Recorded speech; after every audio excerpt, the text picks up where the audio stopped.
Narito na po ang episode 54 ng Royal Blood, araw ng Huwebes, August 31, 2023. Inutusan pala ni Christoph itong si Jenny na pumasok mismo sa office nito ni Andrew para kunin yung flash drive.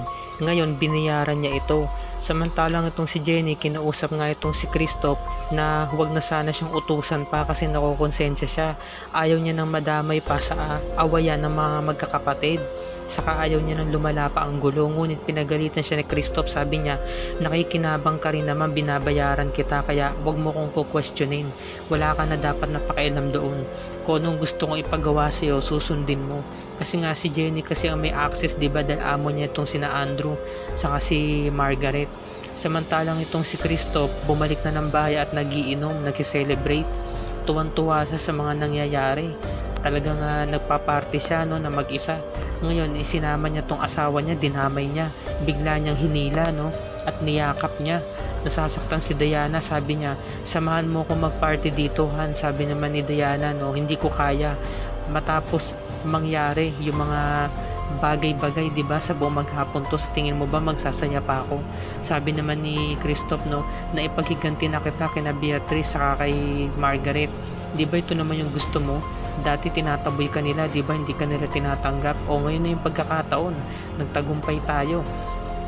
Dahil gusto ko talagang makuha yung posisyon na inaasam-asam ko sa Royals Motors, diba? At balang araw, ikaw magiging reyna at ako magiging hari. Kaya hinalikan niya tong si Diana. Sabi naman ni Diana, enough, inaantok na ako, matutulog na ako. Samantalang nagpatuloy pa rin siya sa pag-iinom, hindi niya alam, pinupuntahan na siya ni Andrew, on the way na sa bahay nila, at may hawak itong baril. Diretso ang tingin nito at parang nandidilim na ang kanyang mga paningin. Dahan-dahan siya naglalakad, dahan-dahan. Noong nakita niya si Laura, nagtago siya doon sa may dingding. Hinintay niya makapasok ito sa bahay at talagang bukas na bukas ang mga pinto. Kaya madali agad na nakapasok itong si Andrew. Trespassing siya. Nung nakita niya nawala na si Laura, bigla na siyang pumasok. Ayan, dahan-dahan siya naglalakad. Hindi siya gumagawa ng ingay. Ngayon, ito namang si Christoph, talagang lasing na dahil mauubos niya na yung kalahating laman ng alak diba? Hanggang sa pumunta na nga siya sa opisina niya at nakatulog na lamang siya sa may table. Ngayon, hindi niya alam, nasa loob na ng bahay niya itong si Andrew at papatayin na siya. Nakita siya ni Andrew at pumasok ito sa kwarto. Walang abok-abok na tinutukan agad siya ng baril. Ngayon, hindi alam ni Andrew, sinusundan pala siya ni Napoy. Yung kamay niya, sabi niya, ano ba nangyayari sa'yo? Sabi naman ni Andrew, papatayin ko na yan, pabulong niya sinabi. Sabi naman ni Napoy, nababaliw ka na ba? Gagawin mo to? Dahil na sa kasalanan na ginawa mo. So nadat na sila ni Diana, nagulat si Diana, anong ginagawa ni Napoy saka ni Andrew sa loob ng pamamahay nila. So nakita niya si Andrew may hawak na baril, kaya kinuha na agad to ni Napoy, hinila niya papalabas ng bahay. Samantalang itong si Margaret umiiyak at nagsusulo sa loob ng chapel. Ngayon kinatok siya at pinuntahan siya ni Louie. Sabi ni Louie, sabi ko,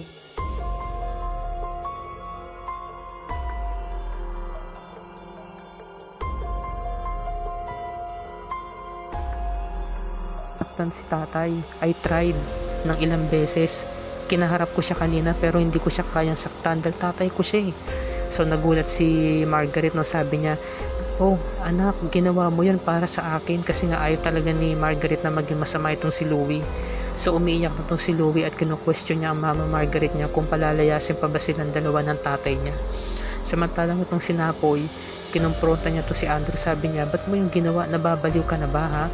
Alam mo, ikaw ang may kagawa na lahat ng to kung ba't nagkagulo-gulo ang buhay mo. Sabi naman ni Andrew, sinira nun ang lalaki ang karir ko, ang buhay ko, ang pamilya ko, sinira niya. Sabi naman ni Napoy, dapat mong harapin ang mga kasalanan mo dahil kagagawan mo yan, kaya nasira ang buhay mo, tapos isisisi mo ngayon kay Christoph, ha? Sabi naman ni Andrew, umiiyak na siya, o sige na, ako na, kasalanan ko na lahat, kasalanan ko kung ba't nasira ang buhay ko, kung ba't nasira ang pamilya ko. Samantalang tong si Margaret umiiyak, sabi niya, no, hindi kita paalisin sa buhay ko, ikaw ang anak ko, di ba tinanggap kita? Mahal na mahal kita, Louie, hindi ko kayang mawala ka sa buhay ko. Umiiyak si Louie at tinatanong pa rin niya, Sabi niya, no, you can stay with me for as long as you like, my son. Sinabi ni Margaret, no, kasi nga, ikaw ang buhay ko, mahal na mahal kita, Louie. Okay lang sa akin na mawala ang dad mo sa buhay ko dahil hindi na siya parte ng buhay ko kahit lumuha pa siya ng dugo, kahit mamatay pa siya sa harapan ko, wala akong pakialam. Ngayon, kinuha na ni Andrew yung baril at babarilin niya sarili niya, tatapusin niya ang sarili niya. Samantalang to si Diana, no, mahilig mga agaw ng baril, inago niya yung baril at sinampal niya to ng malakas. Sabi niya, huwag mong babahiran ng dugo ang garden ko. Alam mo, face the consequences sa lahat ng mga kasalanan ginawa mo. Sabi naman ni Napoy, no, tama si Diana, Andrew, harapin mo, humingi ka ng tawad, gawin mo ang lahat, no, magmakaawa ka kay Margaret hanggang sa mapatawad ka niya. Sabi naman ni Andrew, no, madali lang sa inyong sabihin yan. Bakit? Hindi na rin ba kayo naakit sa tentasyon? Sa tingin ko pinagdaanan nyo rin yun ah. Alam nyo, balang araw mararanasan nyo rin yan at maintindihan nyo rin. So, pinamaayos nyo ito. Nga, di ba may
umalis kayo sa teritoryo ko sa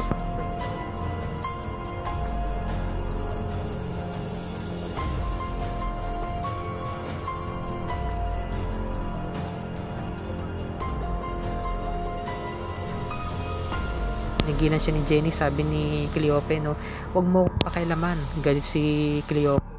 Ngayon, pupuntahan si Margaret.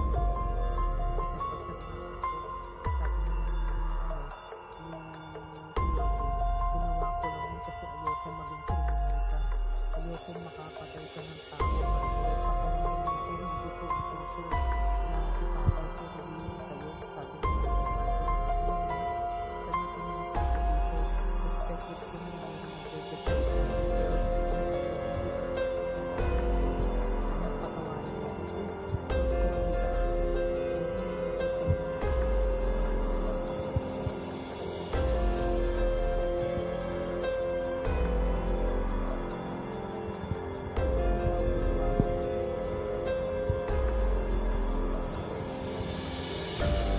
talaga si Mark.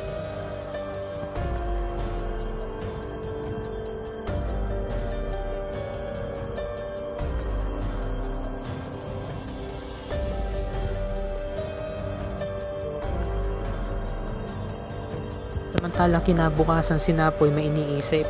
Ngayon, umiinom siya ng kape at nadatnan nga siya ni Lizzie. Pumasok si Lizzie sa kwarto niya. Sabi niya, "Tay, umiinom na naman ba kayo?" "Grabe naman anak, judgmental ka naman, hindi na ako umiinom ha."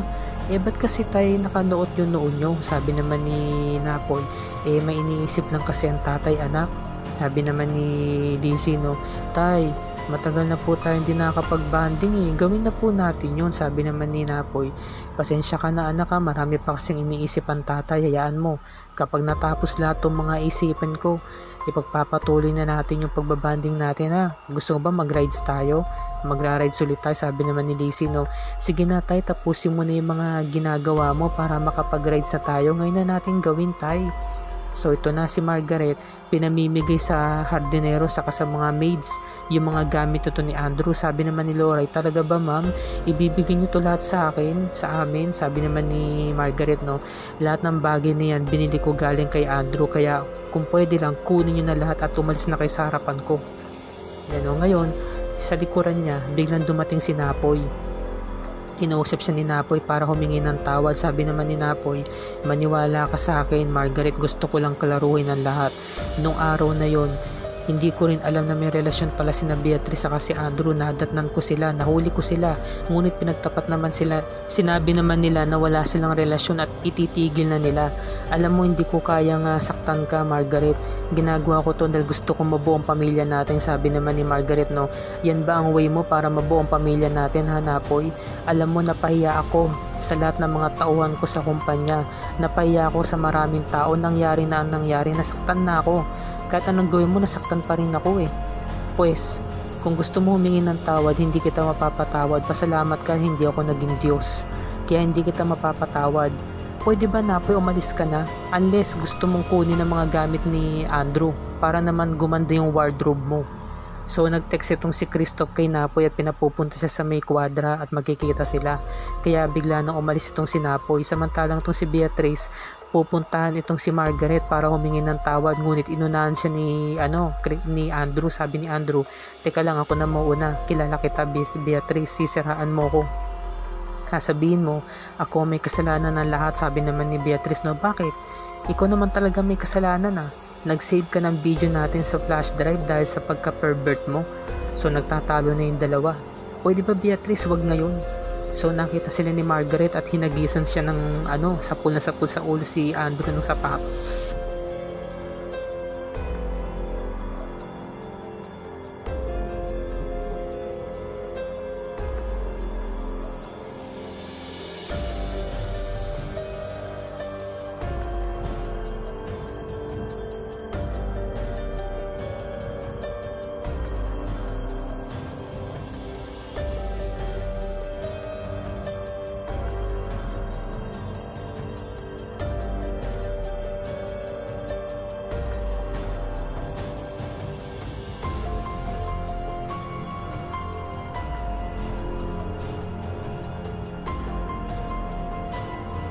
Namang mapikon, tawa siya ng tawa.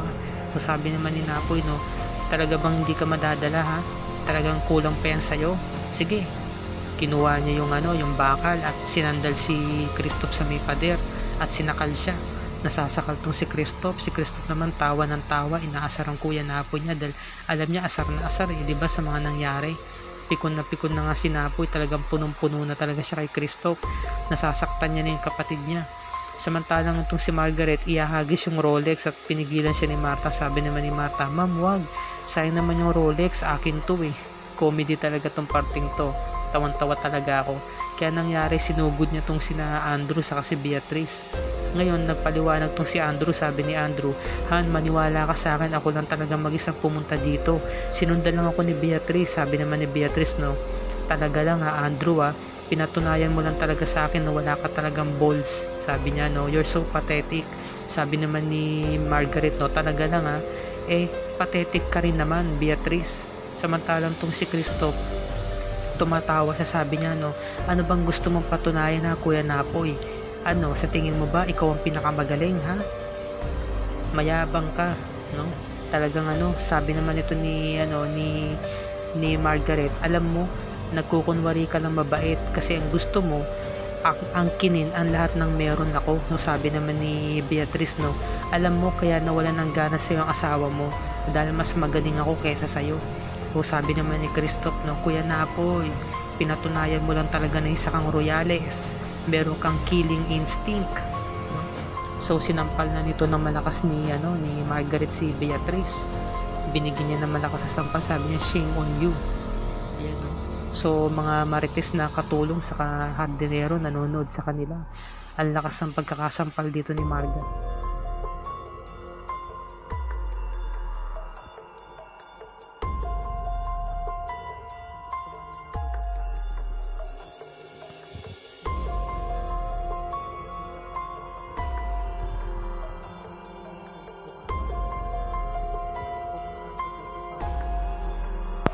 Samantalang si Diana, pinigilan sinasabi ni Diana at magpapatay na naman kayong dalawa.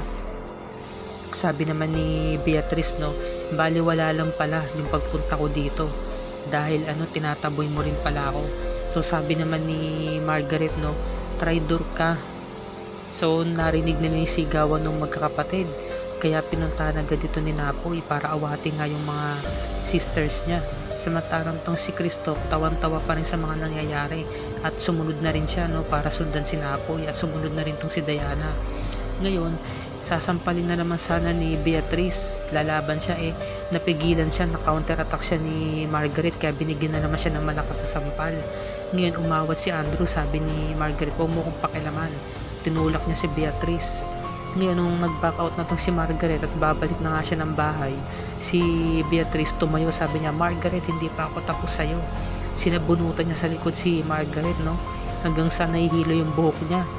Ayan, no, inaawat siya ni Margaret, sabi niya, B, stop, kasi nga mahuhubaran siya ng wig. Ayun, no, natanggal yung wig niya at na-reveal yung tinatago niya sekreto.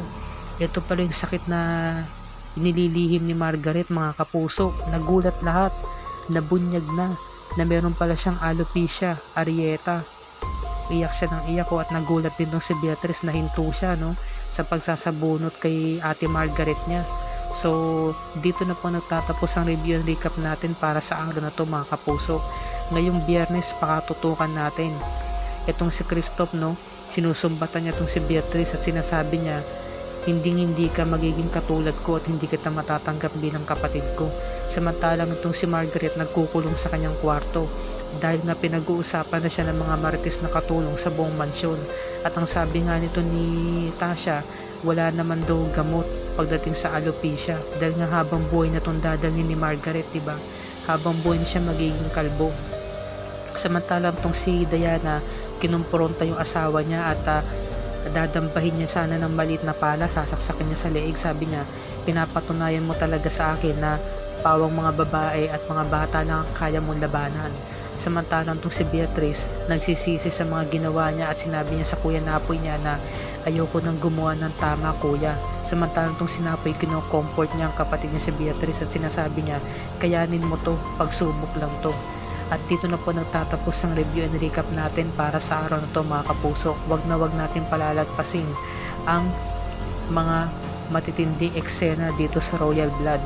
Kaya panoorin natin at abangan natin to ngayong araw ng Biyernes, September 1, 2023, episode 55 na po tayo, mga kapuso.